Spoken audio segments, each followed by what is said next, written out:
Bonjour à tous, merci d'être présents pour cette conférence.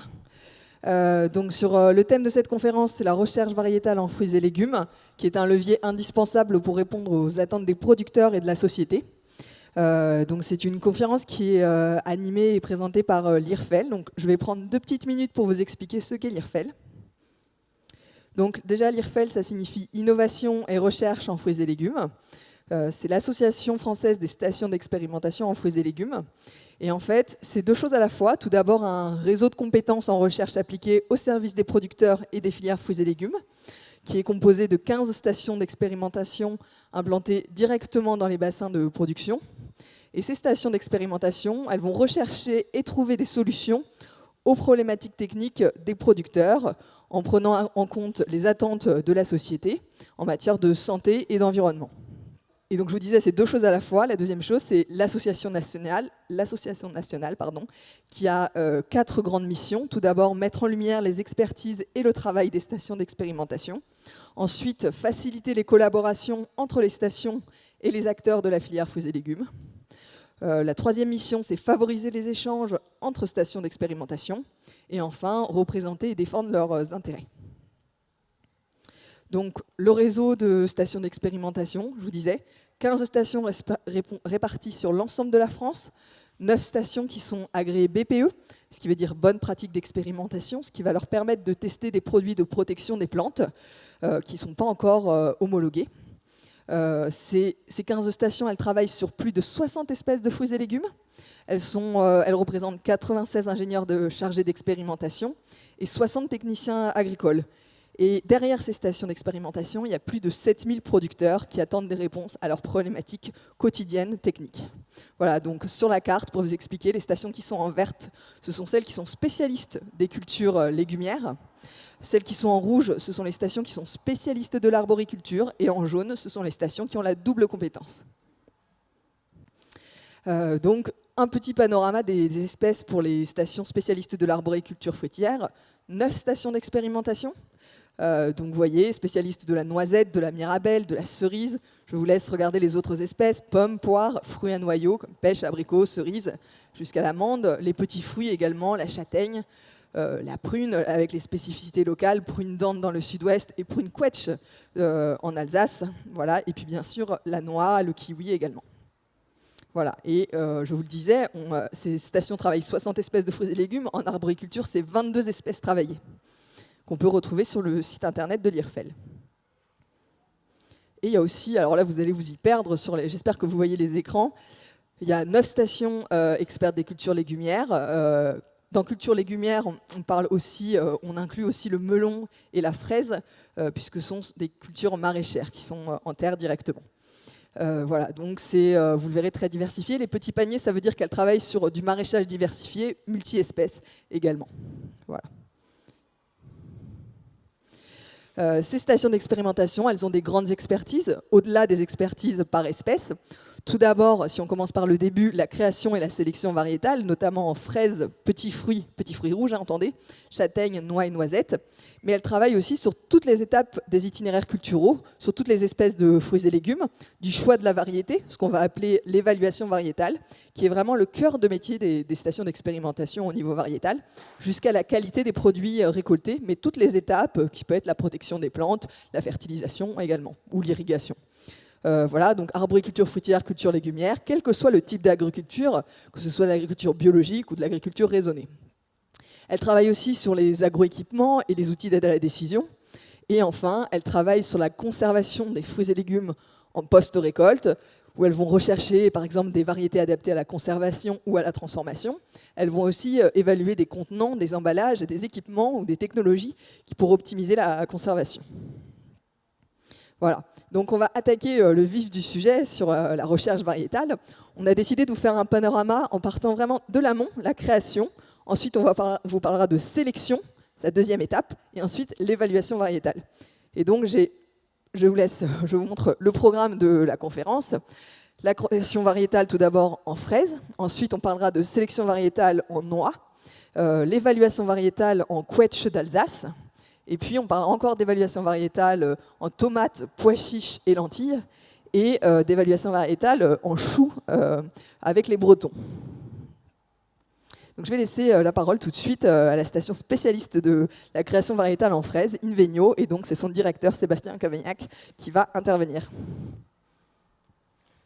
Merci Raphaël. Vous m'entendez? Ça marche? Ouais, super. Donc effectivement, on va commencer ce panorama cet après-midi par la création variétale. Donc pour revenir sur les sujets qui motivent fortement les agriculteurs, il y a le machinisme et les variétés. Ce sont deux sujets qui, si vous les présentez, vous êtes sûr d'avoir beaucoup de monde. Et aujourd'hui que la réunion et la conférence est un peu ouverte aussi sur le grand public, je pense que le jardinier amateur, une des premières questions qui se pose quand il veut concevoir son jardin, c'est finalement quelle variété je vais mettre. Donc c'est vraiment un sujet qui est au cœur des préoccupations. Et si on se pose cette question, c'est-à-dire que la réponse n'est pas évidente et c'est qu'on doit faire des choix. Donc tout notre travail, ça va être déjà de proposer ce choix à l'utilisateur de fruits et légumes et après de le guider dans ce choix. On va recentrer un peu le sujet sur la fraise et la création variétale fraise. Donc il faut savoir que la fraise dans le monde, c'est un fruit qui se porte plutôt bien. On est passé de 6 millions de tonnes consommées il y a une dizaine d'années à presque 9 millions aujourd'hui. En France, on produit 50 000 tonnes et on en importe autant. Donc ça veut dire que par rapport à notre travail sur la fraise, on pourrait faire 2 fois mieux et être en auto-approvisionnement. Donc on a encore du travail et de la progression possible. Je vais faire un exposé qui est à l'inverse de ce qu'on fait à l'école. Donc c'est bien, les enfants, ils ne sont pas là, ils ne prendront pas le mauvais exemple. C'est-à-dire je vais partir tout de suite du particulier, vous présenter les spécificités de la fraise et faire un peu un focus arrière sur les enjeux derrière. Ce qu'il faut savoir, c'est qu'on parle de fraise, mais que la fraise est un faux fruit. Ce qui est véritablement le fruit au sens botanique sur la fraise, c'est le petit grain là, qu'on appelle akène, mais toute la partie que l'on consomme, qui est charnue, qui est goûtue, finalement c'est le réceptacle de ces fruits, puisqu'il y a plusieurs fruits sur une seule fraise, qui apporte le goût. C'est important cette notion, puisque quand on va parler de création, de sélection variétale, en fait ce qu'on va essayer c'est d'avoir pour une fraise finalement une reproduction de toujours avoir ici le même réceptacle qui a le même goût, la même forme ou autre pour quand on mange une charlotte, qu'on retrouve ce goût de charlotte et qu'on ne se retrouve pas avec un goût d'une fraise espagnole ou autre. Je fais des petites piques gratuites cet après-midi. Donc la fraise a un faux fruit, le fruit c'est cette graine et la fraise, pour reproduire un fraisier, on a 2 possibilités. Soit une reproduction qui se fait comme tous les fruits et légumes par une reproduction croisée, c'est-à-dire que c'est du pollen qui va venir sur la fleur femelle et qui va redonner des nouveaux fruits, donc des nouveaux graines. Soit une reproduction végétative, donc ça c'est ce que vous, jardiniers, vous faites régulièrement, c'est-à-dire à partir de votre fraisier qui va former un stolon, vous allez pouvoir avoir un nouvel individu qui est finalement un frère jumeau, c'est-à-dire une copie conforme de votre fraisier d'origine. Donc ça, c'est ce qui se fait au niveau du pépinier amateur ou du pépiniériste. Au niveau des outils, je dirais un peu plus en amont de la filière, on a une reproduction sur le même principe de reproduction in vitro, c'est-à-dire qu'on va prendre une toute petite partie de végétal qu'on va reproduire dans des bocaux pour essayer, et même arriver dans ce cas-là, à avoir exactement le même individu qui se reproduit. Cette notion est importante pour la fraise parce que contrairement à d'autres productions, comme les céréales ou autres, en fait, vous avez compris que le fruit étant la petite graine, on ne peut pas simplement reprendre toutes nos petites graines, les ressemer et se dire je vais avoir tout le temps le même fraisier. Si vous faites ça, vous prenez un plant de gariguette que vous avez chez vous, vous replantez toutes vos petites graines, vous verrez, vous aurez quelque chose de très divers, vous n'aurez pas une reproduction d'un individu de gariguette puisque c'est issu d'un croisement et ça ne reproduit pas l'individu d'origine identique. D'où la nécessité de passer par ce mode de reproduction. Autre spécificité de la fraise, pour complexifier un peu les choses et expliquer pourquoi on s'intéresse à ce sujet, c'est par rapport à son génome. Le génome de la fraise est quelque chose de très complexe. Donc à gauche, vous avez le génome humain que vous connaissez, 2N égale 46 chromosomes, et l'exemple des groupes sanguins. Ça aussi, c'est quelque chose que vous connaissez, c'est-à-dire qu'on a 2 chromosomes, sur un figure une information, sur le second une deuxième information, et en fonction de si on a un A ou un B sur un ou sur l'autre, on est A, B, et si on n'est rien du tout, on est O, avec les différentes combinaisons possibles. Quand on va s'attaquer au génome de la fraise, on est sur un système où il y a 8 fois le même chromosome. Donc on est 8N égale 56 chromosomes. Donc je vous laisse envisager toute la complexité qu'il y a de fixer des caractères et avoir des caractères qui se transmettent de génération en génération, qu'on a cette multitude de possibilités. Donc on est véritablement face à quelque chose de complexe, et d'où l'intérêt derrière de reproduire par multiplication végétative. Pour complexifier encore un peu les choses sur la fraise, on a une interaction forte entre le génome et l'environnement. C'est-à-dire que pour un même individu, il va pouvoir avoir un comportement différent en fonction de sa situation. Pour faire très simple, c'est ce qu'on voit sur les graphiques sur le côté. Dans certaines situations, qui sont en environnement, on va dire, sud-européen, type méditerranéen, ou un environnement nord-européen, comme en Allemagne ou autre, c'est issu de ces projets qui sont faits en partenariat avec différents centres techniques européens. On peut avoir soit des comportements, ça se comporte de la même façon dans l'environnement 1 et 2, de façon, je dirais, proportionnelle. Soit on va avoir des situations où, comme c'est ce qu'on voit dans le cas D, ils se comportent de façon inversée entre l'environnement 1 et l'environnement 2. Donc ça veut dire que quand on recherche un certain critère, l'effet de l'environnement sur ce génome peut être très fort pour le suivre. Donc tout ça pour montrer que sélectionner une variété, ce n'est pas simplement croiser deux individus et prendre celui qui a le plus de potentiel. Derrière, il y a tout un système d'interaction et de complexité qui fait que l'on doit vérifier les comportements dans les différents environnements. Donc, si je remets ces différentes spécificités de la fraise, pollinisation croisée, interaction génotype-environnement, la polyploïdie, c'est le fait d'être à 8 N chromosomes. Cette multiplication végétative fait qu'il s'agit d'un processus de création et de sélection particulier. Dans ce processus de création et de sélection, assez peu d'acteurs au niveau national, voire international, sont présents. Et il a semblé vraiment important aux producteurs de se l'approprier pour pouvoir avoir ce processus ici en France. Donc ce processus, il se passe de la façon suivante. La base, c'est de partir des ressources génétiques. Donc on dispose d'une diversité de ressources génétiques. Vous l'avez en image sur le bas de la photo. C'est un peu les photos des différents types de fraises que l'on obtient à partir de notre banque de ressources génétiques au niveau d'Invenio. Et ces ressources génétiques, on a besoin de les caractériser, de les compléter. C'est ce qu'on fait avec la recherche. À partir de ces ressources génétiques, un sélectionneur va déterminer un plan de croisement. C'est-à-dire, typiquement, il va choisir de qui il va prendre le pollen et sur quelle femelle il va l'apporter. Ce plan de croisement, je vous ai mis les dates comme si on le faisait aujourd'hui. À partir de ça, il va obtenir des individus enfants.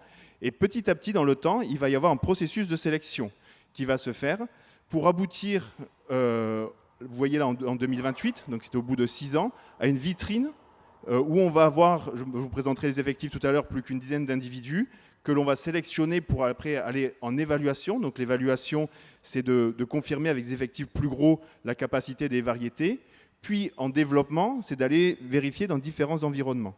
Donc cette photo a pour but non seulement de vous expliquer le processus de création, mais aussi de vous faire prendre conscience que pour créer une variété de fraises, finalement, on va être sur 12 ans. Entre le moment où je décide de la faire et le moment de l'obtenir, je suis sur 12 ans. Sur des espèces arboricoles, il y aura des exemples tout à l'heure, on est beaucoup plus long, on est sur des cycles de 20 ans, 30 ans, d'où l'importance d'avoir ce travail en continu pour pouvoir trouver les variétés adaptées aux solutions actuelles. Vous avez ici les notions d'effectifs par rapport à ce processus de création. Ça, c'est ce qui est fait au niveau d'Invenio, c'est-à-dire qu'à l'issue du plan de croisement, on parle à peu près de 44 000 individus. Donc 4 000 individus, on a un seul individu par une seule reproduction de cet individu. Et d'année en année, vous voyez, on a un effort où on va en enlever 10, et petit à petit, les individus d'intérêt, on va les multiplier. Donc ce travail fait que petit à petit, on va restreindre le nombre d'individus, et pour un individu donné, on va avoir de plus en plus de photographies, de reproduction de cet individu, pour pouvoir l'observer déjà dans nos conditions à nous, puis chez les producteurs adhérents, et petit à petit dans un réseau de plus en plus grand. Quand on arrive presque au bout de ce processus, si vous voyez les effectifs, on est au bout ici à peu près à 10 ans, avec 100 000 individus. Ce n'est pas assez derrière pour fournir une filière. D'où la nécessité d'avoir les outils que je vous ai présentés tout à l'heure, de multiplication in vitro, pour fournir les millions de plants qui serviront à la filière fraise. 5 minutes. 5 minutes, donc c'est le temps pour moi d'élargir. Maintenant que j'ai fait le focus fraise, c'est d'élargir aux enjeux. Là, je vous ai présenté comment ça marchait. Maintenant, sur les enjeux de la création. L'objectif n'est pas de vous faire un détail de ce tableau-là, mais vous de montrer que quand on parle d'enjeux de la création, il y a beaucoup d'acteurs qui sont impliqués entre la sélection variétale et l'utilisation d'une variété. Et que ces acteurs peuvent avoir des enjeux qui sont des fois convergents et des enjeux divergents. Les obtenteurs, c'est les gens qui travaillent à la création variétale, qui font les nouvelles variétés. Les pépiniéristes, c'est ceux qui vont multiplier ces variétés. Les producteurs, ceux qui vont forcément les cultiver pour récolter les fruits. Les metteurs en marché, c'est ceux qui vont vendre ces variétés. Et les consommateurs, c'est nous tous qui allons les consommer. Et ces différents acteurs n'ont pas forcément les mêmes enjeux. Autour les obtenteurs vont être sur des notions, bien sûr, de répondre aux attentes pour que leur variété soit sélectionnée, mais aussi de financement et de retour sur investissement de leur travail. Et aussi une notion de concurrence par rapport à l'existante, les positionnements aux autres variétés. Les pépiniéristes vont réfléchir sur des notions de est-ce que c'est une variété qui se multiplie correctement? Est-ce qu'elle va être sensible aux conditions dans lesquelles je les produis, c'est-à-dire les conditions de pépinière et les heures de froid qu'elles vont connaître? Les producteurs, pour eux, ils ont un enjeu qui est assez particulier, qui est des fois assez mal connu, c'est l'interaction entre la variété et ce que ça va nécessiter en main-d'œuvre. C'est-à-dire qu'il y a des variétés qui sont beaucoup plus simples à récolter que d'autres. Donc on pourra faire des variétés qui sont très bonnes, mais qui ont peu de rendement ou qui sont difficiles à récolter. Ça, c'est un critère très difficile de choix pour un producteur.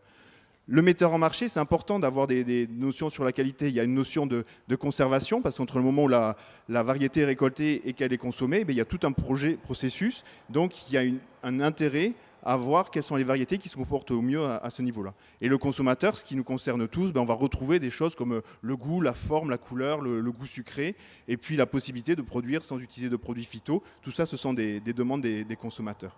Et la difficulté, c'est que finalement, le producteur, il est pris un peu en étau entre les enjeux des fois des pépiniéristes, des obtenteurs, les enjeux des metteurs en marché, les enjeux des consommateurs.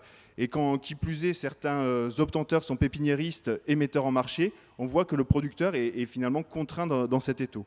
Et c'était ça l'idée de confier le pilotage de la sélection au producteur dans le cadre d'une station d'expérimentation, c'était de le rendre actif et maître de cette sélection pour éviter d'être pris dans cet étau.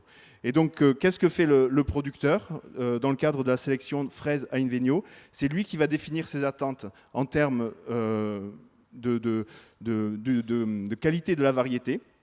Donc, ils vont déboucher sur la création du plan de croisement. C'est le producteur qui va, via des comités, choisir les individus qui sont sélectionnés au niveau de la vitrine, et c'est lui aussi qui va l'évaluer. Donc ça permet, en ayant la main sur la création variétale, d'être pilote finalement de tout ce processus et d'être maître des variétés. Bien sûr, cette maîtrise a une notion d'investissement. Pour pouvoir faire ça, le producteur, il investit. Donc en violet, vous avez les phases qui coûtent de l'argent. Mais la notion, c'est qu'il est aussi un retour sur investissement, c'est-à-dire qu'il est cooptanteur des variétés qu'il fait à travers nous. Les variétés les plus connues qui sont dans ce processus, c'est Charlotte pour la plus connue, mais on a Sifflorette, Syrafine également, Ruby des Jardins qui monte. Et bien sûr, derrière, s'il a une variété qui a un fort potentiel commercial, c'est là où il retrouve son intérêt économique. Pour finir et élargir le sujet, ce travail, vous voyez, il est très long, il prend une douzaine d'années. Et entre une problématique qui apparaît sur un producteur, par exemple, on dit aujourd'hui, on subit des conséquences du changement climatique avec de fortes chaleurs, et on se dit, tiens, est-ce qu'il n'y aurait pas une variété de fraises qui serait un peu adaptée à ça? Je vous ai dit tout à l'heure qu'il faut 12 ans pour sortir une variété. Donc 12 ans entre le moment où on rencontre le problème et le moment où on trouve la solution, c'est beaucoup trop long pour une filière agricole. Donc il y a des notions d'accélérer ce processus de création génétique, et c'est tout un travail qui se fait aujourd'hui avec les centres de recherche, avec l'INRA, où au lieu d'attendre et de mesurer année après année les caractéristiques des variétés. On va utiliser la génétique, c'est-à-dire qu'on va aller regarder dans le génome s'il y a des informations qui nous disent telle ou telle variété est résistante à une maladie, ou est-ce que c'est une variété qui est remontante ou une variété qui est non remontante, quelle est sa date de floraison. Donc il y a toute une gamme de marqueurs qui existent et qui permet, dès qu'on a le premier individu, finalement d'aller faire son analyse génétique et de dire ok, il a ces critères ou il n'a pas. Donc bien sûr, c'est un début. Les caractéristiques les plus complexes ne sont encore pas maîtrisées. On parlait du goût tout à l'heure, qui est vraiment important pour le consommateur. Il faut savoir que l'arôme de Charlotte, elle a été caractérisée et il y a 350 molécules qui sont à l'origine de cet arôme-là. Donc avant de trouver quels sont les 350 voire plus gènes qui sont responsables de ces molécules, il y a encore du travail. Mais sur un certain nombre de critères, on peut déjà accélérer la création et permettre comme ça de trouver des variétés qui sont importantes pour les producteurs, mais aussi pour l'ensemble de la filière. Merci Sébastien, c'est parfait. Voilà. Est-ce qu'il y a des questions sur cette première intervention? Des points qui n'étaient peut-être pas clairs ou peut-être que vous voulez des précisions? Bon, bah écoutez, s'il n'y a pas de questions, on va passer à la prochaine intervention. Merci beaucoup Sébastien, c'est que ça devait être très clair. Donc, je vais donner la parole à Marie-Neige Hébrard, qui est spécialiste de la noix à la station expérimentale de Creys dans le sud-ouest. Donc, bonjour à tous. Moi, aujourd'hui, je vais me faire porte-parole de ma collègue Héloïse Tranchant, qui travaille sur la thématique tout au long de l'année. Donc, les enjeux de la création variétale en noyer, pour la partie des professionnels, c'est une augmentation de la productivité. En noyer, aujourd'hui, on a des variétés dites traditionnelles qui ont une fructification sur brindille terminale, c'est-à-dire qu'on retrouve les fruits sur le bout des branches, et des variétés américaines qui ont une fructification sur brindille latérale, c'est-à-dire qu'on retrouve des fruits sur toute la longueur de la branche. Donc l'idée, c'est de croiser ces variétés-là pour conserver cette productivité des variétés américaines qui produisent jusqu'à 2 fois plus de noix que nos variétés traditionnelles. Et le deuxième enjeu, c'est de conserver la qualité de nos noix traditionnelles, qui, elles, sont reconnues pour cette qualité de noix. L'avantage de nos variétés traditionnelles, c'est que ce sont des variétés tardives qui, jusqu'à présent, passent à travers les épisodes de gel. Donc, sur les 6 dernières années, nous avons eu 1 année sur 2 de gel, où les variétés américaines, elles, qui sont précoces, ont gelé, et donc pas de production pour le producteur en finalité. L'idée d'avoir aussi de la création variétale en noyer, c'est d'avoir un étalement du chantier de la récolte avec des dates de maturité étalées pour justement étaler ce chantier de récolte. Les enjeux au niveau sociétaux, ce sont de limiter l'emploi des produits phytosanitaires en sélectionnant des variétés résistantes aux bioagresseurs, donc aux maladies et aux ravageurs que nous avons sur nos vergers. On va rechercher également des variétés qui ont un comportement optimal au niveau du cassage mécanique, car aujourd'hui, le marché mondial de la noix, c'est le marché qui est au niveau du cerneau. Le consommateur va rechercher aujourd'hui davantage à consommer du cerneau plutôt qu'une noix entière, une noix en coque. Donc la filière noix, c'est 20 000 hectares de noyers répartis sur 2 bassins de production, le sud-est et le sud-ouest. Ces 2 bassins de production font 40 000 tonnes AE2. Et sur chacun des 2 bassins de production, vous avez une station expérimentale nucicole. Donc la Cénura pour la partie du sud-est et la station expérimentale de Creys pour le sud-ouest. Donc ce petit point pour tout simplement en venir à pourquoi la création variétale sur la station expérimentale de Creys. C'est historiquement dû à sa proximité avec l'INRA, qui a fait les premières créations de variétés de noyers. Et de plus, sur le bassin du sud-est, ils ont une variété traditionnelle qui est la franquette, qui est très bien adaptée à leurs conditions pédoclimatiques. Et le bassin du sud-ouest cherchait une variété équivalente. C'est pour ça que la sélection a commencé comme ça sur le bassin du sud-ouest et à la station expérimentale de Creys. Donc, quelques éléments de biologie par rapport à la création variétale en noyer. Le noyer porte les deux types de fleurs, les fleurs femelles et les fleurs mâles. Et en création, on va sélectionner un individu pour ces fleurs femelles et un individu pour ces fleurs mâles. Le croisement va donner de nouvelles noix qui vont être les hybrides. Concrètement, sur le terrain, à quoi ça ressemble? Donc, c'est des fleurs qui sont individualisées, protégées par des sacs qui vont permettre d'éviter toute contamination extérieure du pollen avec lequel on ne souhaite pas polliniser nos fleurs. Et à l'aide d'une seringue, par contre, on va injecter dans le sac du pollen mâle qu'on a choisi, qui nous intéresse pour notre croisement. Donc la pollinisation se fait facilement car le pollen est très volatile. Donc à partir de ce croisement, on va obtenir des noix qu'on va faire germer. Et chaque noix va être semée et à partir de là, on va avoir un arbre unique. Donc c'est les différents points que vous avez sur les écrans. Donc chaque point a une couleur et chaque point présente un individu qui est issu d'un croisement. Donc entre 1977 et 2004, l'INRA a fait plusieurs vagues de création en noyer. Et sur toutes ces années-là, il y a 2600 hybrides qui ont été obtenus. Les hybrides qui ont été plantés vont subir une sélection sur des critères très simples pour savoir si on continue de les observer, qui sont est-ce que tout simplement l'arbre a poussé ou pas? Est-ce que les arbres produisent ou pas des noix? Et au niveau de leur production, est-ce que ce sont des noix qui sont de type standard et pas des billes?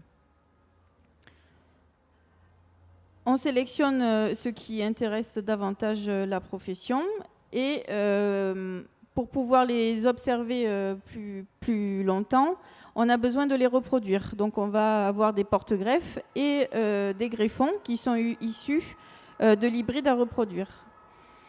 Donc cette multiplication se fait à l'aide d'un porte-greffe qu'on va inciser, d'un greffon qu'on va tailler en biseau et qu'on va insérer au niveau du collet de notre greffon.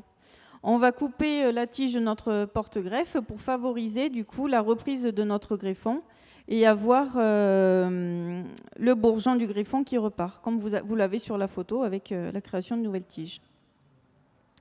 Donc à partir de là, on a tous nos plants qu'on va planter entre 3 à 6 arbres par nouveaux hybrides. Donc entre le niveau 0 et le niveau 1, il y a 10 à 15% d'arbres qui ont été sélectionnés. Donc chacun de ces numéros, de ces hybrides, va être caractérisé très précisément de façon chronologique du mois de mars jusqu'au mois de février. Donc on va commencer par la phénologie, c'est-à-dire une observation et détermination des dates à laquelle l'arbre débourre, où il émet sa floraison et sa nouaison. Tout ça dans le but d'avoir des variétés qu'on va sélectionner en fonction du risque de gel pour voir si elles passent les épisodes de gel. Une sélection va également se faire au niveau de la sensibilité des variétés, donc aux ravageurs et aux maladies que nous avons sur le noyer. Tout ça dans le but de sélectionner des variétés qui sont résistantes aux bioagresseurs. La fructification du noyer sera également observée si elle est latérale ou terminale, car on a vu qu'au niveau d'une fructification latérale, on devrait avoir 2 fois plus de rendement qu'une fructification sur brindille terminale. Sur l'automne, on fera également des notations au niveau de la maturité et une estimation du rendement. Une fois la récolte passée, on observera les fruits et le cerneau dans la recherche d'avoir des fruits à coque claire et des cerneaux aussi très clairs, comme vous l'avez sur la photo. Car aujourd'hui, ce qui fait le prix au niveau du producteur, c'est cette qualité de coquille claire et de cerneau clair. On observera également au niveau des noix la soudure des valves. C'est en gros, c'est est-ce que la noix s'ouvre ou pas. C'est très important comme critère, surtout au niveau des tapis de tri, pour éviter que les noix partent aux déchets et soient déclassées. Toujours durant l'hiver, on fera une observation sur l'aspect des fruits. C'est-à-dire, est-ce que la noix, est-ce que la coque a plus ou moins d'infractuosité. Ce critère-là est important pour favoriser le nettoyage des coques, toujours dans l'optique de rechercher des noix à coque très claire.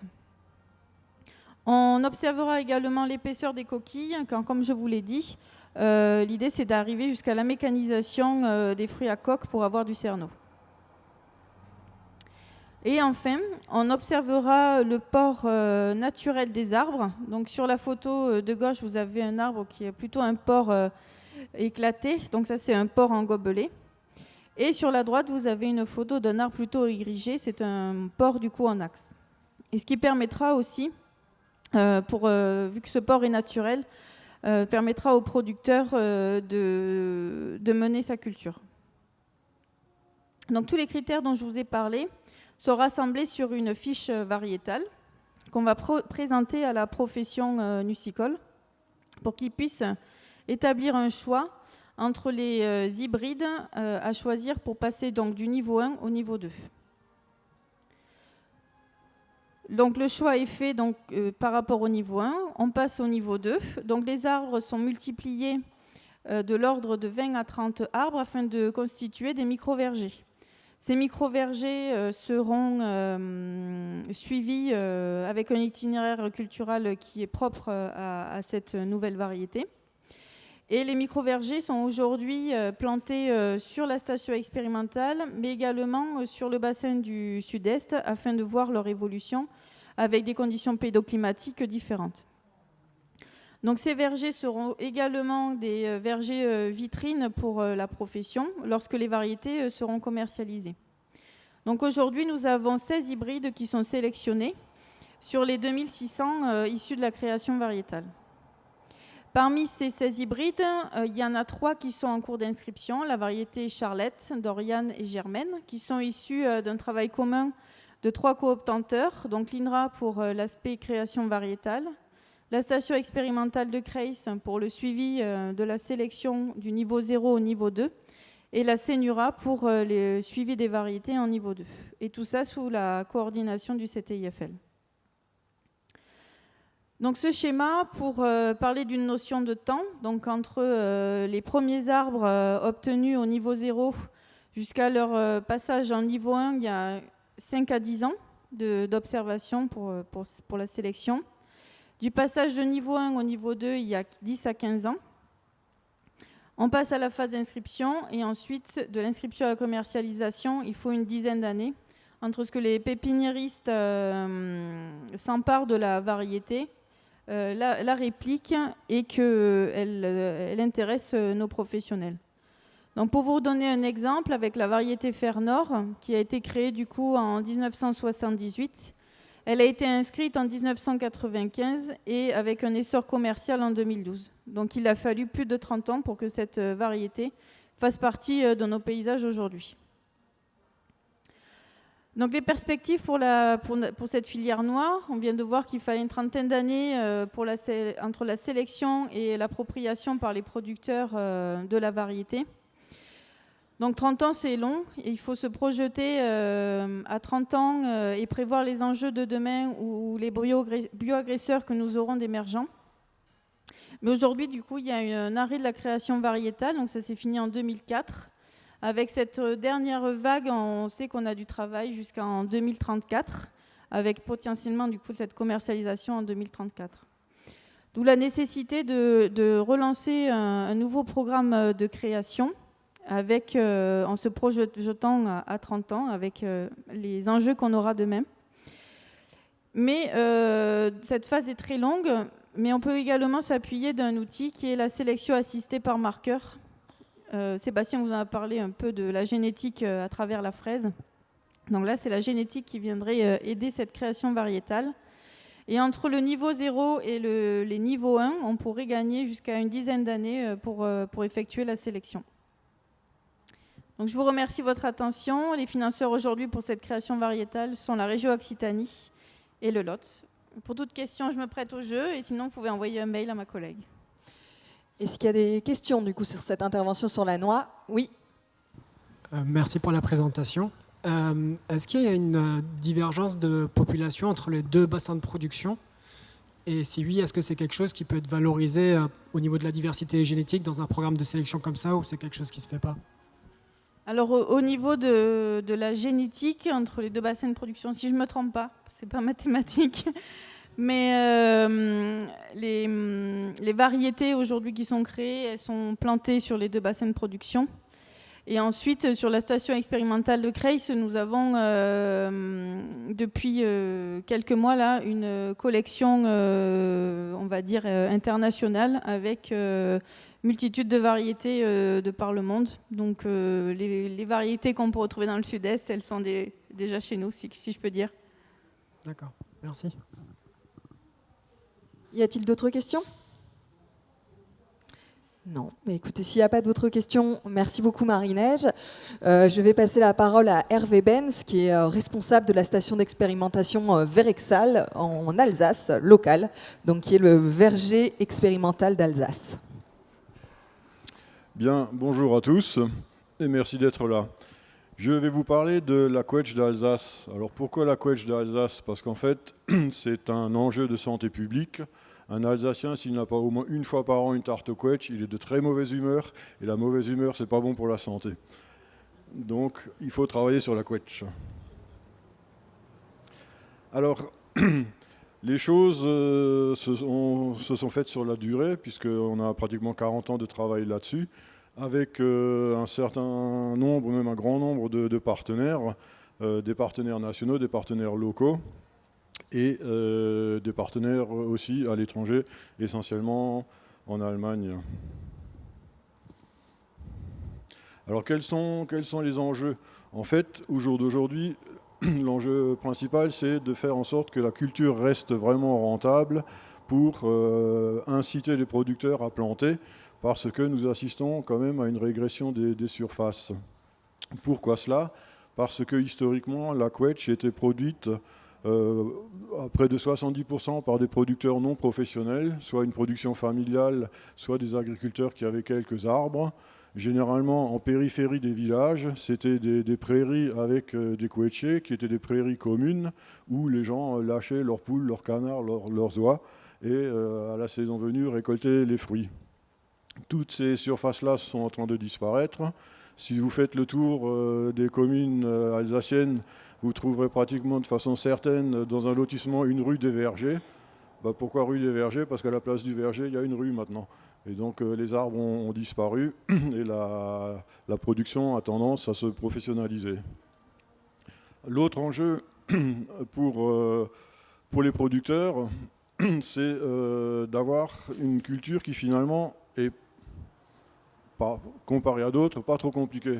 Le quetchier est un arbre rustique qui n'a pas trop de bioagresseurs et donc ça aurait un intérêt par rapport aux attentes de la société de permettre au niveau de l'exploitation de réduire le niveau de traitement phytosanitaire et de travailler de façon plus environnementale.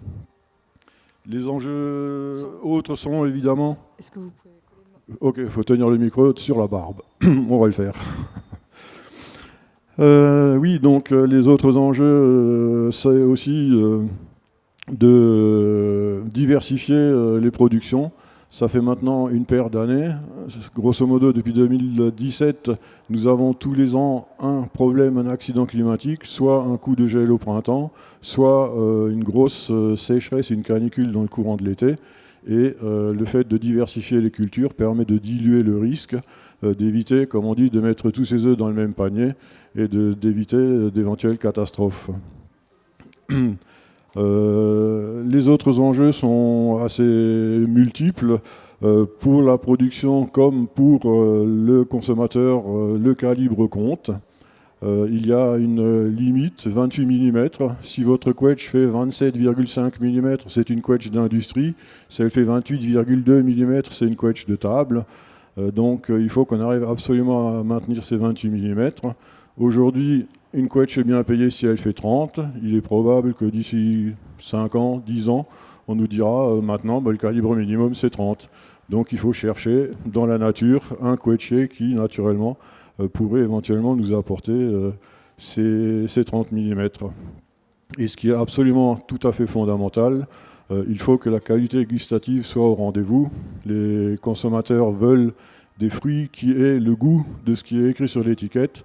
Et donc là, il n'y a absolument aucun compromis. C'est une obligation totale et absolue. Alors comment s'est faite cette sélection?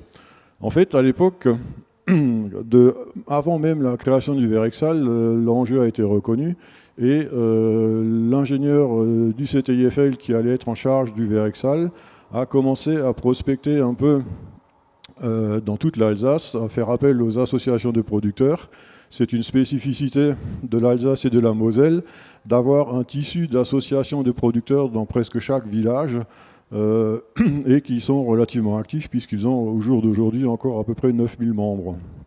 Et donc ils ont été contactés en leur disant si par chez vous, vous avez quelque chose qui semble intéressant, faites-nous signe et on ira voir. C'est donc ce que Francis Floclet du CTIFL avait fait, un gars de Toulouse qui est parti en exploration dans l'Alsace profonde et qui allait faire sur le terrain une évaluation et un tri, et qui a prélevé les greffons.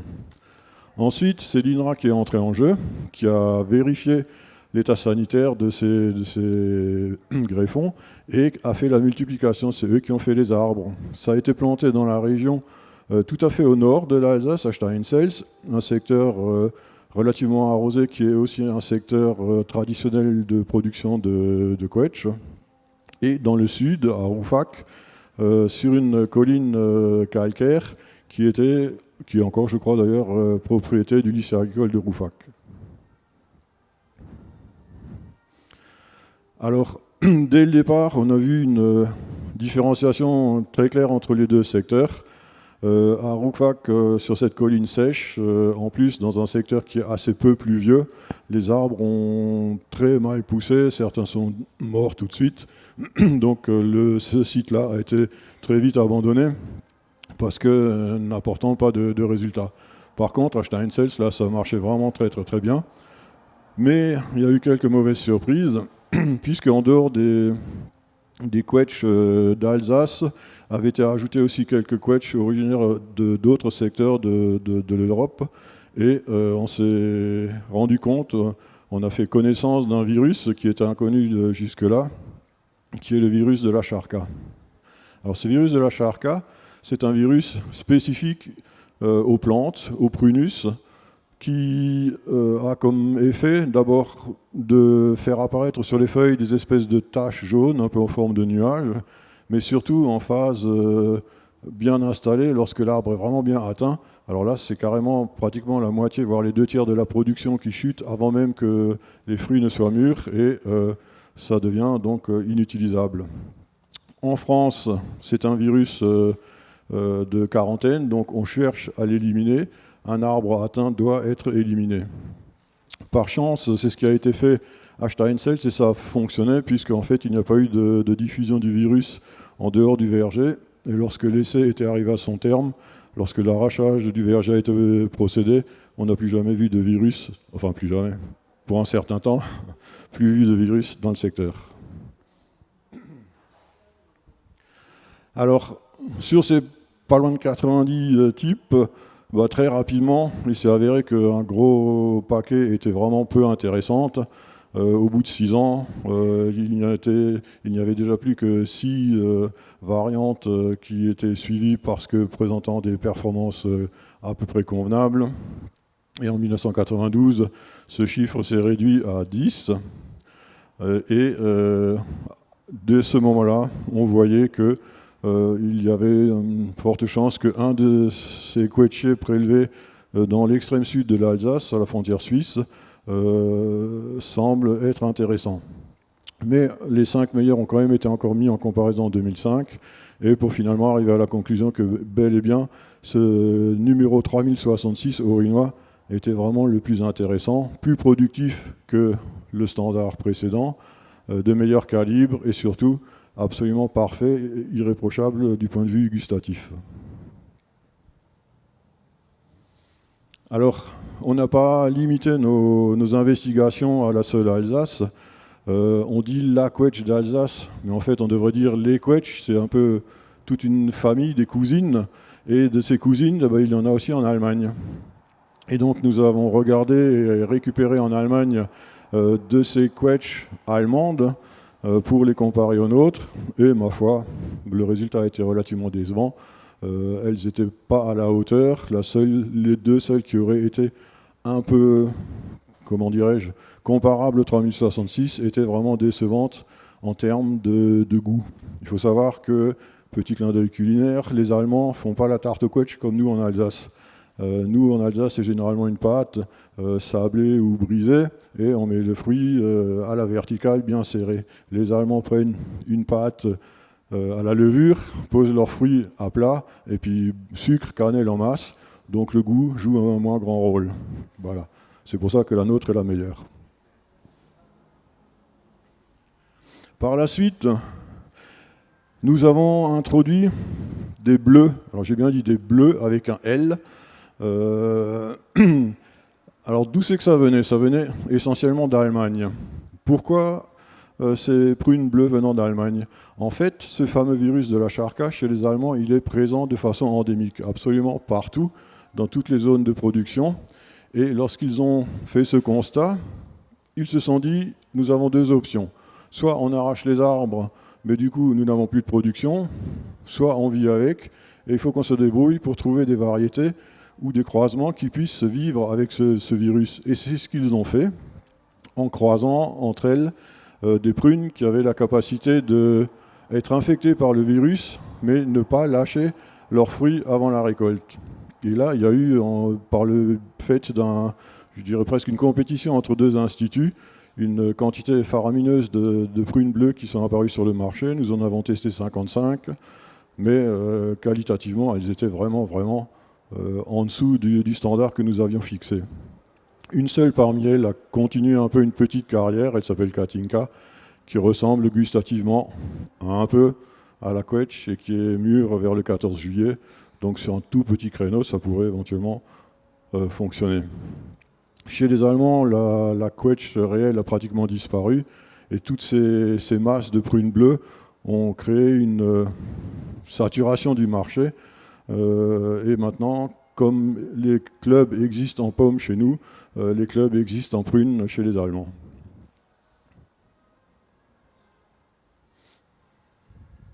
Alors quels sont les enjeux maintenant aujourd'hui? Premièrement, trouver un décalage de maturité. Pourquoi? Parce que la Quetsch est un produit très saisonnal. Grosso modo, la Quetsch c'est, je dirais, du 25 août au 25 septembre et puis c'est tout. Donc ce serait intéressant d'avoir des choses un peu plus tardives, un peu plus précoces pour élargir d'une part la présence sur le marché et d'autre part aussi pour les exploitations, diluer un peu dans le temps la quantité de travail pour arriver à gérer ça de façon plus facile. Et donc au jour d'aujourd'hui, nous avons deux cultivars tardifs, donc un qui provient d'un producteur qui s'appelle Daniel Detling, qui est grosso modo mûr 7 jours après le standard. Un autre cultivar qui est encore plus tardif, lui c'est pratiquement 2 semaines plus tard. Il reste à s'assurer que le niveau de production et de calibre soit vraiment valable et équivalent au standard. Sinon, économiquement, ça risque d'être difficile. Et deuxièmement, nous avons constaté qu'avec les changements climatiques, l'ordre de maturité est des fois un peu perturbé. Et ce n'est pas forcément les théoriquement plus tardifs qui seront mûrs avant les autres. C'est un peu mis sens dessus-dessous. En matière de variantes plus précoces, ça c'est plus difficile. Globalement, c'est un fait un peu dans tout type de fruits. Le caractère précoce a l'air d'être moins facile à trouver dans la nature. Donc on a quand même, comme la première fois, cherché un peu partout. Nous avons trouvé par un producteur du Jura alsacien, donc vraiment l'extrême sud de la région, dois-je dire vraiment quetch, un type de quetch qui est mûr pratiquement avec 20 jours d'avance sur les autres, voire même plus. Mais si le goût est au rendez-vous, ça c'est vraiment gustativement de la quetch, mais c'est tout petit, c'est plutôt arrondi avec un noyau qui ressemble à un noyau de Mirabelle.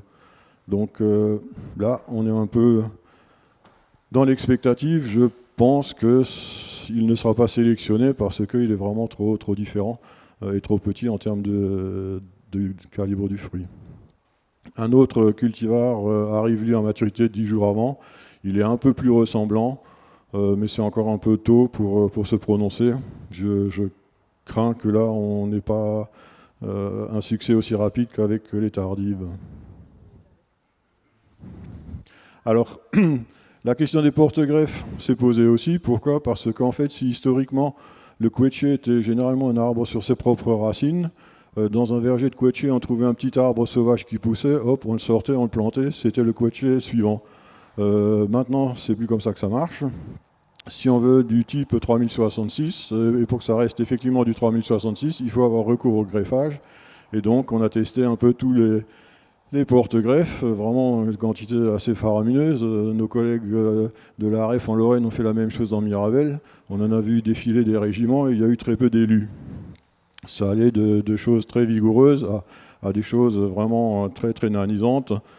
En fruits à noyaux, le calibre du fruit est le reflet de la vigueur de l'arbre.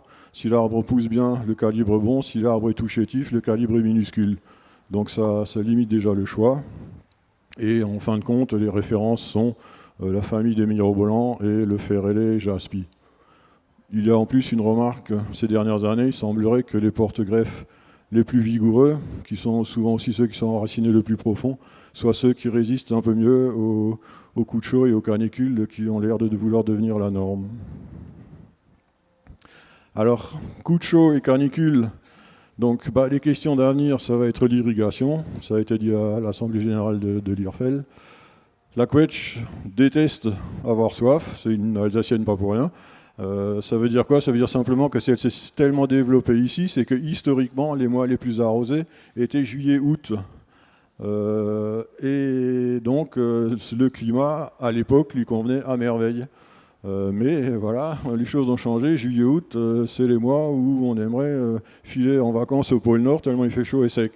Donc l'irrigation va devenir une obligation, pratiquement. Mais pour que ça puisse être accepté au niveau de la société, avec toutes les tensions sur la ressource en eau, il va falloir faire un gros travail de recherche et d'expérimentation pour optimiser vraiment l'utilisation de la moindre goutte d'eau. La charca, ce fameux virus, est aussi un problème. Pourquoi ? Parce que on craint toujours de voir apparaître ça dans un verger. Et quand un verger fraîchement planté, au bout de 6 ans, 7 ans, voit apparaître les premiers symptômes, il faut arracher les arbres. C'est une perte économique énorme. Et donc c'est vraiment un gros frein au développement des surfaces qui est absolument nécessaire. Et dernier enjeu, pour une culture aussi, comment dirais-je, peu importante en termes de volume, il faut vraiment se battre et communiquer pour exister. Et donc ça, c'est ce que fait l'Association des producteurs de fruits à noyaux d'Alsace et l'Interprofession des fruits et légumes d'Alsace pour donner une visibilité à ce petit fruit, à cette petite production, mais tellement importante pour nous. Voilà, merci de votre attention. Merci beaucoup Hervé. Est-ce qu'il y a des questions sur cette intervention sur la prune quetch d'Alsace ? Il n'y a pas de questions ? Merci pour cette historique qui était vraiment intéressant. Juste un petit... Donc nos partenaires financiers ont été nombreux puisque ça a vraiment duré sur une très très longue période. Je me suis amusé à mettre les logos, je dirais, dans leur succession historique, de l'Oniflore à Viniflore pour finir par France Agrimaire. Pareil, on avait du soutien de la région Alsace, nous sommes maintenant soutenus par la région Grand Est. Et tout comme le conseil départemental du Bas-Rhin est devenu communauté européenne d'Alsace, tous ces gens-là, nos partenaires historiques, sont encore à nos côtés de nos jours. Un problème au niveau du financement national, c'est que dans la comment dirais-je, typologie des appels à projets nationaux, il faut toujours pouvoir faire mention d'une bibliographie scientifique internationale. Et ça, des chercheurs américains qui ont travaillé sur la Quetch d'Alsace ou sur la Mirabelle de Lorraine, il n'y en a pas beaucoup. Et ça, c'est un souci pour des cultures locales comme les nôtres. C'est vrai qu'on regrette aujourd'hui qu'au niveau recherche variétale, que ce soit la création, la sélection, l'évaluation variétale, il y ait de moins en moins de soutien. En tout cas, les stations d'expérimentation et les producteurs qui les gouvernent constatent un soutien moindre au niveau national sur cette recherche et cette innovation variétale. Bon, s'il n'y a pas de questions, on va passer donc à l'intervention suivante. Je vais donner la parole à Lilian Boulard, qui est chargée d'expérimentation et conseiller à Planète Légumes, station locale, et qui va nous parler de l'évaluation variétale sur tomates et légumineuses. Bonjour à tous, donc voilà, je me suis déjà présenté, Lilian Boulard, je travaille pour Planète Légumes, comme du coup finalement aussi la station locale avec le Vérexal, comme mon accent ne le laisse pas suggérer. Donc je vais vous présenter aujourd'hui mon travail, vu que je suis conseiller et expérimentateur en production légumière, en fraises et en petits fruits, mais aussi le travail de Denis Young sur la partie des légumineuses. Donc, et surtout, je vais mettre un peu en ouverture en vous présentant des résultats comme j'ai l'habitude de les présenter aux agriculteurs. Donc, qui dit agriculteur dit à quel niveau on se place en fait. Une station Planète Légumes, qui est à la base une station qui est alsacienne, a étendu son territoire de la même façon que la région Alsace est devenue une station Grand Est, avec des entités plus présentes en Alsace historiquement et un groupe de producteurs historiques sur cette zone-là, mais qui s'est ensuite étendu sur la Champagne-Ardenne, avec une station à Châlons-en-Champagne, et sur la Lorraine avec une station à Nancy, Fin-Laxou. La particularité de notre station, c'est que nous ne sommes pas seulement une station d'expérimentation, comme il a été montré, mais nous sommes expérimentation et conseil. Donc il y a un travail de recherche fondamentale qui est moins important, mais surtout un travail de recherche qu'on va dire appliqué au maximum pour permettre aux conseillers, qui sont les expérimentateurs eux-mêmes, de passer immédiatement l'information aux agriculteurs. De ce fait-là, il n'y a pas de création variétale, comme ce qui a été mené, mais en fait l'essai de variété au niveau final et d'adaptation en fait de l'itinéraire technique par rapport à ces variétés. Et ce que je vais présenter à ces moments-là. Et de façon à être au plus près des agriculteurs, 100% de ces essais sont réalisés chez les agriculteurs qui ont le courage de nous accueillir chez eux. Bien entendu, avec des spécialités que vous voyez écrites sur la droite du tableau. En fait, je ne vais pas toutes les lister, il y en a beaucoup. Et si vous voulez aller jusqu'au bout de nos spécialités, vous avez toutes les cultures qui sont à l'extérieur et qui sont un beau panorama de ce qu'on est capable de faire en Alsace. Alors, pourquoi faire des essais? On l'a bien compris. En fait, par rapport justement à ces doubles demandes à la fois de la production et à la fois de la consommation. Donc en fait, il y a un but d'innovation, rien n'est fixé. On le voit bien justement dans les périodes actuelles. Aussi par rapport à un besoin de souveraineté alimentaire, si vous êtes là aujourd'hui, si du public est là, c'est parce qu'il y a quand même une demande en fait de production locale. Et qui dit production locale dit consommation locale, et c'est vers ça qu'on veut aller. Mais qui dit consommation locale dit aussi que ce qu'on doit produire, il vaut mieux que ce soit au minimum un tout petit peu rentable pour l'agriculteur, quoi. Sinon, ça devient vite assez compliqué. Et enfin, vous verrez que je prends les points à l'inverse, l'adaptation au changement climatique. Il est inutile de dire que notre climat change. Je crois que l'année 2022 en est un bon exemple. Et malheureusement, on l'a tous bien remarqué, autant en arboriculture que dans la partie élevage. Enfin, sur la forme des essais, vous le voyez sur la photo qui est présentée juste ici. En fait, les essais sont menés d'une manière particulière pour s'affranchir au maximum des typicités du sol. Il faut savoir que si des fois vous vous baladez là sur le salon, vous verrez que le sol n'est pas le même dans tous les endroits. Il y a ce qu'on appelle de l'hétérogénéité de sol. Il y a de l'hétérogénéité selon les zones. Il n'y a pas un sol, en fait, il y a une multiplicité de sols. Et en fait, on adapte nos essais justement pour passer cette contrainte-là. Donc, sans plus attendre, nous allons passer aux essais. Et qui dit aux essais, dit se demander pourquoi on les fait, ces fameux essais, en passant par la tomate. Le but de la tomate, comme je le dis, il y a toujours un double enjeu, un enjeu producteur et un enjeu sociétal. Concernant les producteurs, le but, notamment sur la tomate, ici on a énormément d'agriculteurs diversifiés, et de pouvoir en fait diversifier leur production, amener de nouveaux cultivars, avoir une diversité en fait de cultivars. Mais comme nous, dans notre potager, l'agriculteur va chercher à avoir des connaissances, de savoir pourquoi il choisit tel cultivar dans son endroit, pourquoi il va cultiver de cette manière. Ensuite, de plus en plus, et exactement comme pour la couèche d'Alsace, l'amélioration gustative est un point qui est primordial. À l'heure actuelle, on ne veut plus manger seulement une tomate, seulement un melon, seulement une couèche. On veut que notre couèche, notre tomate, elle ait du goût. Et en fait, ce point-là est aussi un point de vue crucial pour l'agriculteur. Et enfin, parce qu'en fait, on a beaucoup parlé de l'influence des variétés, mais il n'y a pas que les variétés qui influent sur le goût. Pour ceux qui ont des potagers et qui refont tous les ans leur production, ils voient assez facilement que d'une année à l'autre, eh ben, les tomates, elles n'ont pas toujours le même goût, selon les conditions climatiques. Mais le producteur qui a ses clients, qu'il voit tous les jours au marché, il a besoin d'avoir une continuité. Donc il y a un travail sur l'itinéraire technique par rapport à la variété pour toujours amener le meilleur goût possible. Au niveau de l'enjeu sociétal, finalement, qui se répond toujours à l'enjeu du producteur, une autonomie alimentaire. Nous tous, du sud-est ou d'Alsace ou du sud-ouest, on veut absolument manger de la production plutôt française et encore plus locale si possible.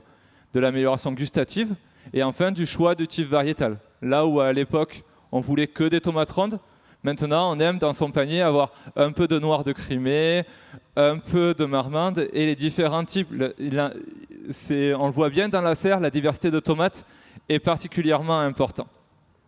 Donc sans plus attendre, quelques résultats. Donc des résultats qui ont été menés au niveau des variétés a été de voir l'effet des variétés, mais l'effet du greffage sur les variétés. Donc le greffage sur tomates est un point, j'ai envie de dire, assez nouveau. Ça fait plus ou moins quelques millénaires qu'on le fait en Asie. Donc à partir de là, inutile de dire que c'est totalement bio et adapté. Et ça permet en fait de s'affranchir de certains problèmes de sol. Le producteur qui a construit sa serre ne peut pas déplacer sa serre tous les 15 jours. Et en fait, il est limité à sa zone où sa serre est construite pour pouvoir faire ses tomates. Et du coup, en fait, l'idée du greffage est de pouvoir utiliser donc une variété qu'on va dire, ou un type qu'on va dire commercial, par exemple une noire de Crimée, qui va plus pouvoir aller dans un type de sol et de le greffer sur un type racinaire qu'on va appeler sauvage ou résistant et qui va permettre en fait d'avoir quand même une plante qui permette une certaine vigueur dans son sol. Ensuite, greffer n'est pas la solution à tout. Il faut aussi voir quel est l'effet sur le rendement. Donc sur la courbe que vous voyez sur le côté gauche du graphique, on voit en fait tout simplement une production cumulée au niveau du rendement en kilogrammes par pied de tomates. Les différentes couleurs, j'espère que vous les voyez de la même couleur que moi, mais qui sont bordeaux, jaune, bleu et vert, représentent différentes variétés. Le pointillé représente les variétés qui sont greffées. Donc par exemple la Bordeaux tout en haut et la Tronus greffée. Et la variété en ligne continue est la variété qui va être en plan franc, qui n'est pas greffée. On voit bien que tous les types de lignes continues sont bien ensemble regroupés plutôt en bas du graphique, ils ont moins produit. Toutes les variétés qui sont en greffage, elles ont permis un meilleur rendement. De plus, certaines variétés se distinguent, donc on remarque par exemple ici que la variété Tronus a permis une meilleure en fait, production avec le greffage. Donc là, c'est une première information. Il y a aussi tout un niveau gustatif. Donc le second graphique présenté, lui, sur la droite, présente des résultats gustatifs. Donc les différents éléments, j'espère que vous pouvez bien le lire, correspondent en fait aux éléments qui ont été sur des variétés de tomates noires qui ont été notés de 0 à 5 par un panel de dégustateurs. Plus la note est haute, plus la variété est agréable. Et en fait, ces dégustateurs ont observé la note globale, la texture, l'aspect, la flaveur, l'acidité, pour observer quelle tomate ils préféraient. Et on remarque ainsi que la variété Ebeno, en tomate noire, je vous conseille de la prendre chez votre pépiniériste si vous le pouvez, a marqué en fait plutôt de bonnes notes en dégustation. Et donc pour un producteur qui veut en fait se fournir en tomate noire, on va plutôt lui conseiller ces variétés-là. Ensuite, on a parlé de greffage. Il n'est pas tout de savoir en fait si des fois un greffage était bon sur l'année, mais ce qui est important, c'est de voir en fait si des fois ces éléments se reproduisent d'année en année. Parce qu'on l'a bien vu, par exemple, l'année 2021 où il pleuvait tout le temps est relativement différente de l'année 2022. J'expliquerai pas pourquoi. Donc à partir de là, en fait, on a pris par exemple sur les niveaux greffés, on peut faire ça sur tomates parce qu'on reproduit les essais tous les ans. En fait, quels ont été les résultats des plants greffés par rapport au plan franc sur 3 années consécutives, 2017, 2018, 2019, toujours avec un rendement qui est exprimé en kilogrammes par pied. Et on remarque en fait que sur les 3 années consécutives, les plants greffés, qui sont ici marqués par le bâtonnet en vert, est toujours plus élevé que le bâtonnet en rouge. À savoir, on est chez les producteurs, donc chaque année on a changé de producteur. Donc ce n'est pas un effet d'un producteur ni du climat. Donc en fait, ça a bien montré finalement l'influence de plantes greffées. Maintenant, on retrouve beaucoup de producteurs qui sont sur le niveau greffé. Un dernier point, je vous avais dit qu'on regardait aussi l'itinéraire technique. Alors là, je vais vous présenter le second diagramme qui lui est présent sur la droite. En fait, ce diagramme avait pour but de tester, en fait, on a testé chez plusieurs producteurs des niveaux gustatifs des tomates sur le même système qu'avant, mais là on a juste regardé la note globale. Et on a regardé quelle était la concentration en matière organique et en matière fertilisante dans le sol. C'est une concentration qui est naturellement présente et qui est mesurée par l'électroconductivité. Juste rappelez-vous qu'il y a un lien important entre finalement les éléments fertilisants et l'électroconductivité. Et on a remarqué que finalement, plus en fait, ce taux de matière était important dans le sol, et en fait, et plus le goût était important. Donc ce qu'on a déduit aux producteurs, c'est pas qu'il fallait qu'ils fertilisent plus, mais plutôt en fait, c'est que le niveau en eau, quand on arrose trop, ça a tendance à dissoudre en fait ces quantités d'éléments présents dans le sol. Et on a plutôt dit aux producteurs de ne pas trop arroser, d'un peu arroser, bien sûr. Si quelqu'un s'est amusé à ne pas irriguer ses tomates cette année, il a vite eu des déconvenues, c'est le moins que l'on puisse dire. Mais finalement, en fait, d'arroser la juste quantité permet d'améliorer le goût de ces dernières. Donc là, on voit quelques exemples pour les tomates d'amélioration et de résultats que l'on peut sortir. On dit bien. Ensuite, donc là, on est passé sur un élément qui est finalement assez qu'on reproduit sur les années, mais aussi des essais qui sont plus nouveaux. Alors un essai plus nouveau, ça va être l'évaluation variétale des légumineuses, des pois chiches et des lentilles. Alors pourquoi les légumineuses? En fait, les légumineuses ont un triple avantage. En premier point, c'est des plantes qui sont capables de fixer l'azote qui est naturellement présent dans l'air. Donc ça veut dire pas de fertilisation, et ça veut dire une culture qui va fertiliser pour la culture qui suit. Donc finalement, plein d'avantages. Suite à cela, il s'agit aussi d'une culture qui a besoin d'un faible apport en eau. Et un dernier point, il s'agit d'une culture d'une famille totalement différente des espèces que l'on produit déjà, donc qui permet d'améliorer la structure du sol et qui améliore le sol. Les enjeux sociétaux sont directs grâce à cela, limitation de la quantité d'engrais, nouvelles filières disponibles, limitation de l'eau et préservation du sol. Alors là, il y a 2 éléments qui ont été testés. Alors par exemple, le pois chiche. Et là, on se rend compte que l'effet variétal va être directement après. Il y a quelques variétés qui sont testées, des essais pour améliorer la technicité sur la culture, vu qu'elle est nouvelle. Mais enfin, on s'est rendu compte que le point en fait, qui était crucial, c'était l'inoculation. Le pois chiche, à la différence de la lentille, ne fait pas seul en fait, la fixation de l'azote. Il en fait nécessite de faire une symbiose avec une bactérie. Et tout le jeu a été de trouver la bactérie qui s'adaptait bien aux conditions pédoclimatiques, donc de sol et de climat de l'Alsace, et de savoir comment amener le plus facilement cette bactérie au niveau du pois chiche lors du semis. Ensuite, on est passé à la lentille. Donc la lentille, elle n'a pas son problème d'inoculation. Naturellement, elle arrive à prendre l'azote qui est présent dans l'air. Alors le but a été, là, on a sur la variété Anicia, qui est une variété de lentilles vertes qui est très connue, hein, notamment grâce aux lentilles du Puy. Mais ça a été de voir aussi d'autres types de lentilles, avec des lentilles brunes et des lentilles roses. Ensuite, si on n'a pas de problème d'inoculation sur les lentilles, on a un problème de verse. Il s'agit des plantes qui se couchent en fait sur le sol, et en se couchant, en fait, le grain devient souillé par la terre et devient impropre à la récolte. Et donc en fait, le jeu a été d'associer en fait la lentille à soit de l'orge ou de l'avoine, soit à de la cameline, pour que la seconde culture puisse permettre le soutien de la lentille.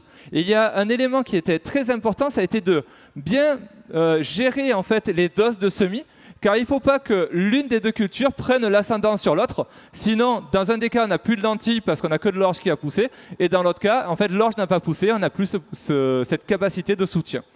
Donc voilà quelques exemples. Bien entendu, nous ne travaillons pas seuls. Alors il faut savoir que notamment pour les essais tomates, on travaille avec l'Aprel ici présent et Terre d'essai notamment. Et pour les légumineuses, avec Terre Innovia. Et pour les lentilles, il s'agit de variétés qui viennent de l'INRAE.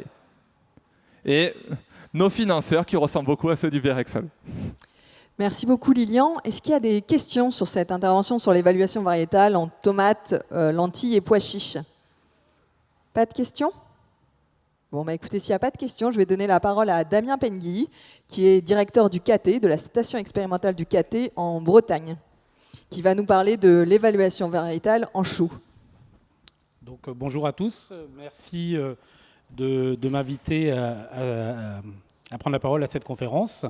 Donc, je vais vous parler de comment un producteur choisit une variété.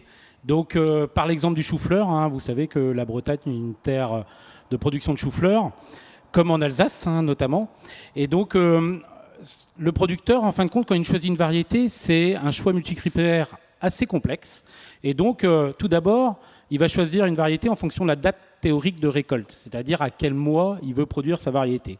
Ensuite, il va choisir la variété par rapport à la qualité qu'il recherche, que ce soit la pomme, l'inflorescence, le feuillage. Il va chercher un des critères importants, ça va être aussi l'homogénéité. L'homogénéité qui va déterminer la longueur de récolte.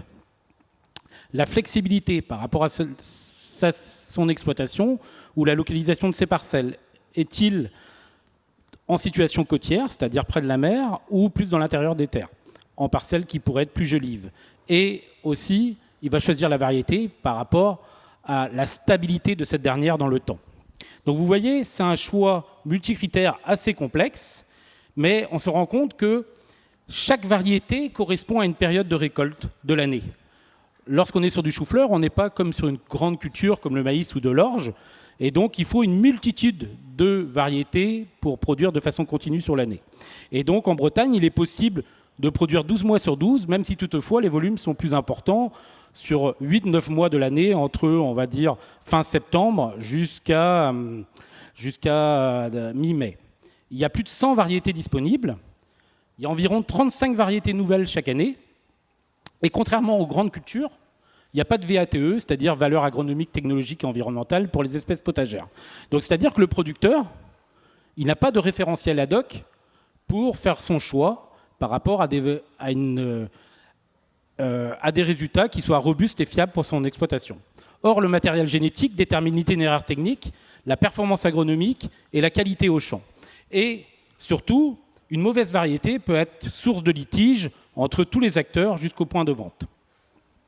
Alors, nous avons mis en place un système d'évaluation sur les différents types de choux, avec pour but de proposer en agriculture conventionnelle ou en agriculture biologique une gamme de variétés adaptées au marché, par une bonne qualité, une conservation adaptée aux différents circuits, que ce soit long ou court, des variétés adaptées aux conditions climatiques et qui soient flexibles en fonction des aléas de la météo, et également des variétés tolérantes aux maladies afin de s'affranchir de l'utilisation de fongicides. Le but, c'est à terme de diminuer l'IFT fongicide de 100%. C'est aussi constituer des références robustes, fiables, pour des démarches sans pesticides de synthèse, sans résidus de pesticides et en agriculture biologique.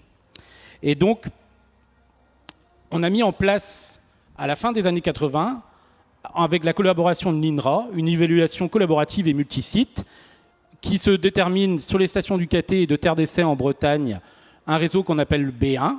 Et sur la première année, on va évaluer des variétés par mois de production. Si les variétés sont intéressantes, elles sont vues dans un réseau ensuite multilocal, géré par la Chambre régionale d'agriculture en collaboration avec les organisations de producteurs, et cela pendant 2 ans. À l'issue de ces 2 années d'évaluation, les producteurs statuent pour savoir si la variété est retenue ou non pour leurs confrères. Donc c'est une évaluation multisite qui ressemble à la fois l'œil des techniciens de stations expérimentales, mais également l'œil du producteur. Et ce qui est intéressant, c'est un groupe de producteurs qui évalue des variétés pour d'autres producteurs. Lorsqu'on regarde les résultats de l'évaluation, sur 10 variétés évaluées en station, il y a une petite erreur dans la slide, mais il y a 3 variétés qui sont évaluées dans le réseau multisite, c'est-à-dire qu'on élimine 70% du matériel après une année d'évaluation en station, et au final, il y a seulement une variété de retenue, soit 10%. En brocoli, il faut tester 40 variétés pour retenir une, ce qui fait un taux de sélection de 2,5% pour vous montrer l'exigence que nous avons en matière d'évaluation. Alors les variétés permettent d'innover fortement dans les systèmes de culture légumière à base de choux. Elles permettent, lorsque vous choisissez de bonnes variétés, vous pouvez s'affranchir de fongicides après la plantation. Et donc, vous avez sur votre gauche la principale maladie du chou-fleur d'hiver, qui est le Mycosphärella brassicicola. Et donc, sur la photo 2, vous voyez à droite, les plans de droite, une variété sensible, et les plans de gauche, une variété hautement tolérante. Vous voyez sur la petite photo que vous êtes assez loin, vous ne devrez pas le voir, mais il faut me croire sur parole, il y a des petits points noirs sur les feuilles. Ça, c'est source de litige pour le consommateur. Enfin, les variétés, maintenir des efforts sur l'évaluation variétale permet aussi de s'affranchir de problèmes techniques en culture. Et lorsque j'ai commencé ma carrière professionnelle, il y avait sur Romanesco, il y avait seulement une variété qui était une variété population complètement hétérogène qu'on pouvait produire seulement pendant 6 mois. Cette variété population était sensible au mildiou interne de l'inflorescence, que vous voyez sur la photo de droite, sur brocoli, et sensible aux pucerons. Les producteurs devaient, pour avoir une production de qualité, devaient faire un fongicide et un insecticide. Aujourd'hui, on peut produire avec des variétés hybrides homogènes pendant 8 à 9 mois contre 6 semaines il y a une vingtaine d'années, en s'affranchissant de fongicides et d'insecticides. La production s'est même développée en AB. Tout ça grâce aux variétés. Enfin, on peut aussi utiliser les variétés pour s'adapter face au changement climatique. Lorsqu'on maintient l'effort sur l'évaluation variétale, on peut s'affranchir de défauts physiologiques. Des années chaudes et sèches comme cette année vont être favorables à l'expression de problèmes physiologiques que vous avez sur la photo de droite. La tête du haut sur du brocoli présente des points jaunes qui sont source d'une mauvaise alimentation calcique. La photo du bas, vous voyez des feuilles dans l'inflorescence du chou-fleur, c'est un signe de haute température quand l'apex passe de l'état végétatif à l'état reproducteur. En maintenant ces efforts, en éliminant les variétés sensibles, vous êtes dans une stratégie d'adaptation face au changement climatique. Nous menons également des projets plus de recherche en lien avec Vegenov et l'INRAE, dans le but d'explorer le compartiment racinaire pour trouver des variétés qui ont une meilleure exploration du sol dans des conditions sèches.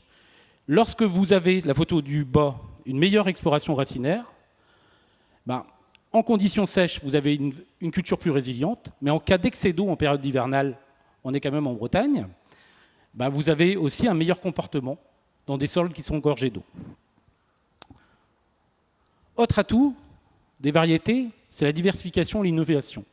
La famille des choux présente une forte diversité génétique et poursuivre l'évaluation variétale nous permet d'innover, de diversifier, apporter de la valeur sur le territoire, apporter de la valeur aux producteurs et aux filières. Et je vous ai mis quelques illustrations d'exemples que nous avons actuellement, du romanesco blanc, du romanesco orangé, en bas à gauche, du chou-tige et du brocoli asperge, donc où on peut consommer la tige. On voit également une innovation en brocoli, c'est une tête légèrement éclatée où vous avez simplement un coup de couteau qui vous permet d'avoir des fleurettes tout de suite consommables. Et sur la photo de droite, vous avez un chou de Milan, un chou frisé, qui n'est pas arrondi, mais qui est plutôt pointu, donc c'est innovation. Maintenir cet effort-là, c'est aussi permettre de développer des productions. Autre atout de poursuivre l'évolution variétale, et qu'on a souvent tendance à oublier, c'est que sur nos cultures légumières, le temps de récolte est souvent chronophage. En chou-fleur, l'acte de récolte représente environ 50% du coût de production. Il détermine aussi fortement l'effort physique que vous avez à faire. Lorsqu'on récolte un chou-fleur, comme j'ai précisé tout à l'heure, vous n'êtes pas sur des grandes cultures comme le maïs ou les céréales. Vous allez faire plusieurs passages pour récolter. Un passage, c'est environ 5 km linéaires. Vous en faites 3, 4, vous êtes entre 15 et 20 km linéaires. Vous faites 7, vous êtes 35. Vous en faites 10, vous êtes à 50 km linéaires. Avoir des variétés regroupées homogènes est donc un gage de réduire la pénibilité et un gage aussi d'attractivité des métiers en culture légumière. Enfin, le temps de parage est un élément important et est un critère que nous tenons en compte pour réduire les temps de travaux. Autre critère, c'est se conserver plus longtemps. Nous effectuons dans nos stations des essais pour améliorer la conservation post-récolte. Le brocoli, vous le savez tous, c'est sensible au jaunissement après la récolte et nous avons évalué les variétés pour avoir la plus longue conservation possible, quelles que soient les filières de distribution. Produire des références, c'est bien, mais l'innovation n'a que sens que si elle est partagée. Nous éditons à la station expérimentale du KT une revue qui reprend l'évaluation variétale du KT, mais également de terre d'essai, mais du schéma que je vous ai présenté avec les coopératives et la Chambre d'agriculture. Nous éditons chaque année, au mois de février, des articles dans notre revue qui sont très attendus par les producteurs.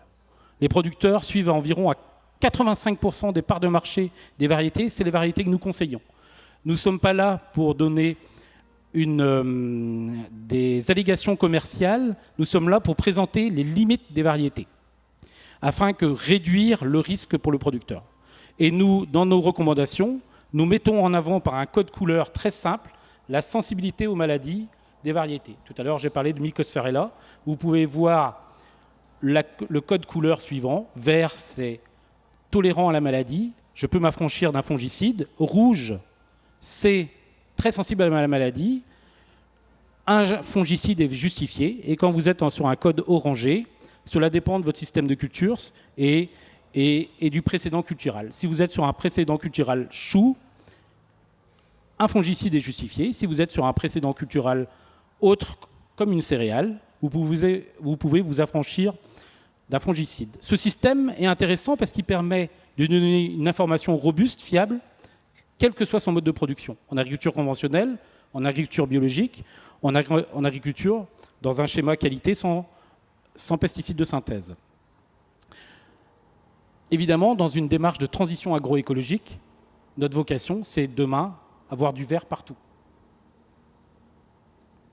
Enfin, d'autres solutions, nous sommes engagés dans le contrat de solution, notamment la fiche 61 avec le CTFL et l'Union française de semenciers, pour apporter de l'innovation, notamment sur gérer le mycosphéra, sur le chou-fleur d'hiver. Nous avons également des liens avec les conseillers. Comme je disais, l'innovation a de sens si elle est partagée. Et nos résultats d'essai sont repris par les conseillers dans leur flash information. Nous sommes en lien avec d'autres projets de recherche, le projet DECILEG, les projets dispositifs DEFI. Et donc, dans la boîte à outils technique, les variétés, c'est souvent le couteau suisse, l'outil multifonction qui permet de bien répondre aux enjeux d'aujourd'hui et aussi aux enjeux de demain. Alors merci aux différents financeurs. J'attire votre attention sur le fait d'avoir des efforts importants qui sont continués sur les variétés et d'être en mode projet. Un mode projet, c'est un début, une fin. Et quand vous êtes sur l'évaluation variétale, c'est une évaluation continue qui n'a pas de début et pas de fin. Et ça, c'est très dur pour une station expérimentale de maintenir un effort conséquent et significatif sur cette thématique en étant dans un financement en mode projet. Et encore plus en arboriculture fruitière. Oui. Donc merci pour votre attention. Merci beaucoup Damien. Je prendrai un petit temps pour les questions s'il y en a après. Juste vous préciser que les stations d'expérimentation s'attachent fortement à diffuser leurs résultats aux producteurs de fruits et légumes. Et c'est pour ça qu'elles ont développé et mis en place des revues, des guides. Alors je vous ai mis les images de seulement quelques stations, mais il y en a d'autres. Donc ça peut être aussi des fiches techniques qui sont directement rédigées et diffusées par les stations d'expérimentation. Et bien sûr, elles communiquent dans les journaux nationaux spécialisés en fruits et légumes, ainsi que la presse agricole régionale. Donc on peut citer Réussir, l'arboriculture fruitière, culture légumière ou biophile. Et si Végétable souhaitait des sujets techniques, on serait totalement ouvert à communiquer sur ces sujets techniques également. Du coup, est-ce qu'il y a des questions sur l'intervention sur le chou, l'évaluation variétale en chou? Eh bien, écoutez, s'il n'y a pas de questions, on va conclure cette conférence. Un très grand merci à tous d'avoir assisté à cette conférence. Et puis pour les invités IRFEL, je vous invite à refaire le point sur la pelouse d'à côté, comme il y a une autre conférence qui nous suit. Merci à tous.